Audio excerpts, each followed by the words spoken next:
दिनै जि बड'लेण्ड दाबिनानै सुबुं गौमा खुंनाय बेवहाय रोजा रोजा जि सुबुंफोरा बाहागो लादों बेनो मोनसे बड'लेण्डनि डिमान्डआ दिनै जायोसोबा मोननांगौ हिसाबै दङ। आं बेनि गेजेरजों भारत सरकार बा जोंनि भारत सरकारखौ खावलायनो लुबैदों जे बे दाबिया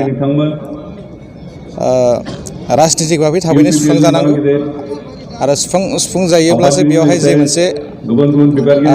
सिटुएसन जाबाय थानाय मोनसे थासारि आनवान्टेड सिटुएसन बेवहाय जाबाय थायो बे आनवान्टेड सिटुएसना बेयो जोबगोन। आं आबादारि सासे जानानै बेखौनो खावलायनो लुबैदों जे जोंनि आबादारिनिफ्राय लाजेननानै बेयो मोनसे बबेबा मोनसे संगठननिल' बियो आन्दलन नङा, बे सारा बर' जाथिनिनो मोनसे आन्दलन। बेवहाय आबादारिनिफ्राय लानानै स्टुडेन्टसनिफ्राय लानानै गासै सेक्सननि सुबुंफोरानो बेवहाय बाहागो लायो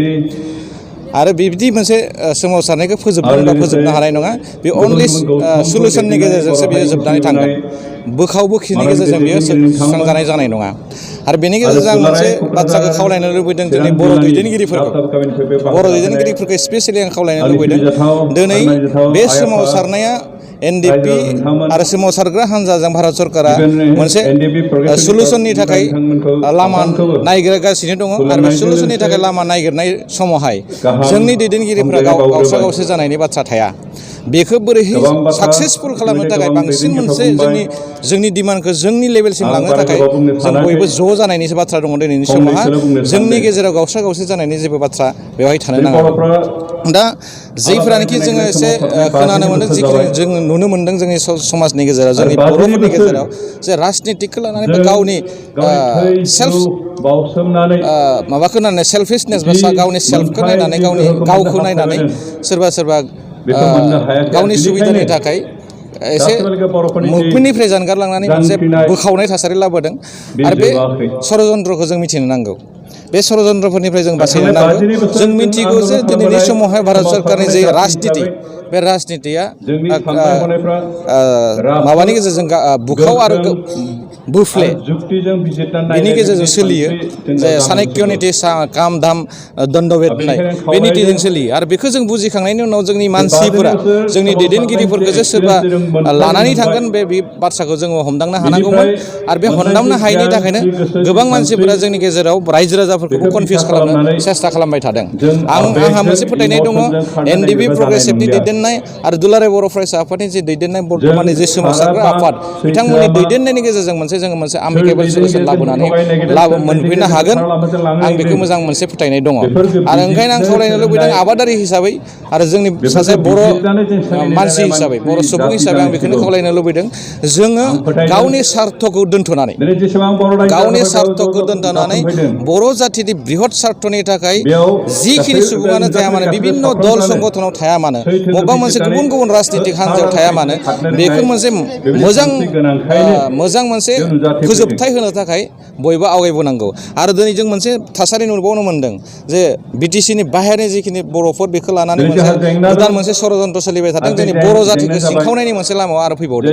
दिनैनि समाव UBPOनि गेजेरजों बर'नि BTCनि बाहेरायाव थानाय सुबुंफोरखौ मोनसे काउन्सिलनि बाथ्रा जायगा ओनसोलनिखौ बर' कसारि काउन्सिल बे बर' कसारि काउन्सिल होननानै बुंनाय जादों।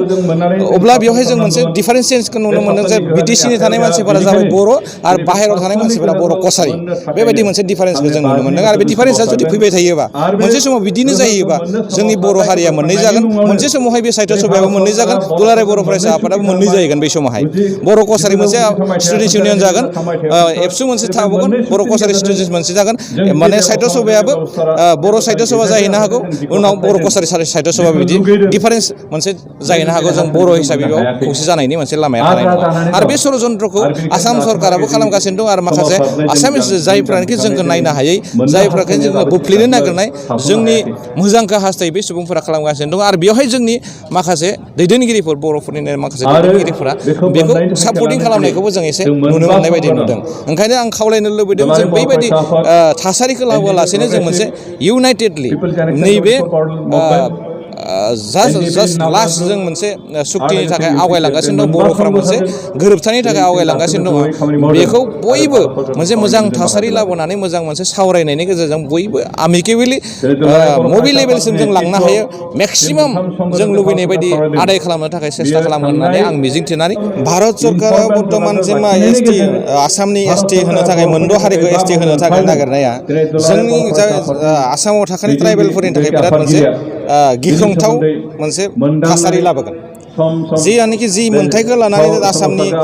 थागिबि ट्राइबेलफोरा एसे आवगायनो हादोंमोन बेबो जोंनिफ्राय खागोन मानोना जि मानसिफोरखौ एसटि खालामनो नागिरदों बिसोरो दसेसो एडभान्सखा आरो बिसोरो मोनसे जाति हिसाबैबो नङा जों आदिबासिखौ होनना बुङोबा आदिबासिया जाबाय बिभिन्न जातिजों माने माबा जानाय मोनसे हारि बे मोनसे गुबुन गुबुन हारि दंखायो बे गुबुन गुबुन हारि थाखानायखौ मोनसे जयै मोनसे जाति हिसाबै बेयाव एस्टाब्लिश खालामनो नागिरदों आरो कच राजबंसिफोरखौ जों बुंनो थाङोबा कच राजबंसि होननाय बेवहाय जाति गैया राजबंसि कचफोर दङ खिन्थु राजबंसि होननाय बेवहाय गैया आरो कच राजबंसिफोरा जोंनिख्रुइ बहुत गोजौ थाखोनि मानसिखा दिनैहाय जायफोरानोखि एसामिस मेन स्ट्रिमनि मानसिफोर बिथांमोनाबो दिनै कच राजबंसि हिसाबै आइडेन्टिफाइ खालामनो नागिरदों गावसोरखौ दिनै बिथांमोनखौ आइडेन्टिफाइ खालामनो हानायनि जेबो लामायानो गैया ना टाइटेलजों आइडेन्टिफाइ खालामगोन ना मा खालामगोन बेखिनि हानजाखौ जुदि माबा खालामनाय जायोबा एसटि खालामनाय जायोबा टटेलि जिखिनि सुबिदाखौ बर्तमाननि एसटिफोरा मोनबाय थादों बे एसटिनिफ्राय जोङो बन्सित जानानै थानो गोनां जागोन आरो जिखिनि लेन्ड सिकिउरिटि जोंहा दङमोन बे सिकिउरिटियाबो जोंनिया गोमाना थागोन मानोना बिथांमोना एडभान्सखा इक'नमिकेलि इडुकेसनेलि जथेस्थ' एडभान्सआव दंखायो आहमफोरा 600 बोसोर आसामखौ आहन खालामनाय मोनसे जाति बिथांमोननो जुदि माने माबा होयोबा एसटि होनाय जायोबा बे एसटि होनायजों लोगो लोगो जोंनि जि थासारि डाउन टु डेन जि ससाइटिनि थासारि ट्राइबेलफोरनि जि थासारि बे थासारिया मोजां थासारियाव फैनाय नङा